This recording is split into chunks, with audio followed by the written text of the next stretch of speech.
मैले रुँदै भगवानसँग मृत्यु मागे अनि भगवानले भन्नुभयो ठिक छ म तँलाई मृत्यु दिन्छु तर मैले तेरी आमालाई के जवाब दिने जसले मसँग तेरो हरेक दिन लामो आयु माग्छिन् मर्न पछि होइन केही गर्न पछि लाग तेरो सफलताको पर्खाइमा छन् तेरी आमा तथास्तु।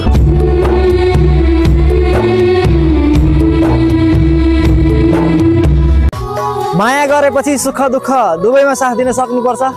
कहिलेकाहीँ झगडा होला मन दुखे पनि सहन सक्नुपर्छ। झरेको आँसु पोछिदिने एकअर्काको हात हुनुपर्छ। यो संसार स्वार्थी छ कसैको विश्वास नगर्नु परेको बेला आफन्त नै टाढा भइदिन्छ। साथी मेसेज गर्दैनौ भने तिमीले मलाई गर्दैनौ हैन मेसेज नगर।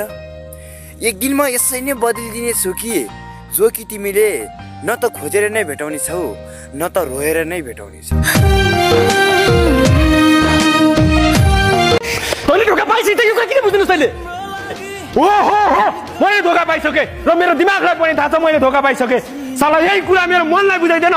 धोकाको खेती गर्ने रहेछौ दिनदिनै मोटु साट्ने रहेछौ तर भनिन। टाइम पासको लागि कसैको जिन्दगीसँग नखेल। तिम्रो त्यही टाइम पासले गर्दा कसैको ज्यान पनि जान सक्छ। यदि सक्छौ भने साँचो माया देऊ सक्दैनौ भने कसैलाई झुटो आश पनि नदेखाऊ।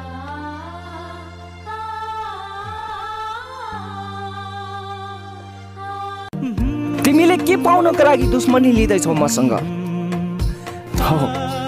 मसँग केही पनि छैन किनकि म आफै पनि आफ्नो होइन।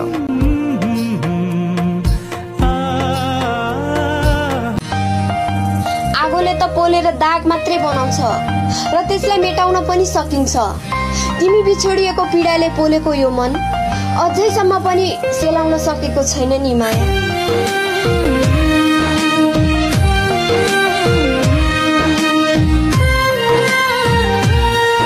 तिमी जोसँग बोल्दा खुसी हुन्छौ तिमी उसैसँग बोल माया। मेरो त के छ र म त हिजो पनि एक्लै थिएँ म आज पनि एक्लै छु र म भोलि पनि एक्लै हुन चाहन्छु। मलाई चाहिँदैन अर्की जे छ मलाई ठिकै छ त्यही एउटी। के को परीक्षा लिन्छौ मसँग? तिमी र म एक हुन सम्भव छैन भन्ने थाहा हुँदा हुँदै पनि तिमीलाई एकहोरो माया गरिरहने तिम्रो पागल प्रेमी हुँ म। तिमी बिना सक्दिन म एकै पल बाँच्न। वाइ तँलाई जोसँग खुसी हुन मन लाग्छ त्यहीसँग कुरा गर्न। मेरो त के नै छ र म त हिजो पनि एक्लै थिएँ आज पनि एक्लै छु र भोलि पनि एक्लै हुनेछु। मलाई चाहिँदैन तेरो त झुटो आश किनकि पटक पटक तँलाई विश्वास गर्न पुगेर जिउँदो लास भइसकेँ म जिउँदो लास। बस अब छैनस् त मेरो लागि खास। तोके बाच अब तिम्रो भाग्य सधैँ फलोस् फुलोस् म बिना नि तिम्रो जीवन चलोस्। अब तिम्रो भाग्य माफी त म कहिले पनि गर्न सक्दिनँ। मेरो अन्तिम विश्वासको हत्यारा हौ तिमी।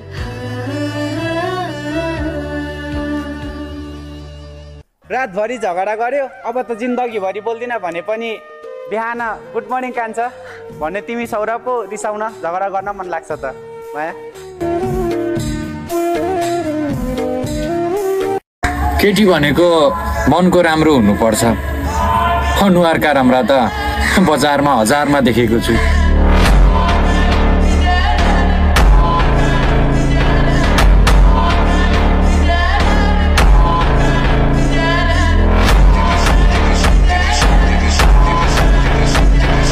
हुने खाने परिवारको छोरी होइन म हुँदा खाने परिवारको छोरी हो। त्यसैले मलाई ठुला ठुला सहरका होटलहरूमा पकाइएको मोमो र चाउमिन भन्दा आमाले पोलेर दिएको मकै मनपर्छ साथी।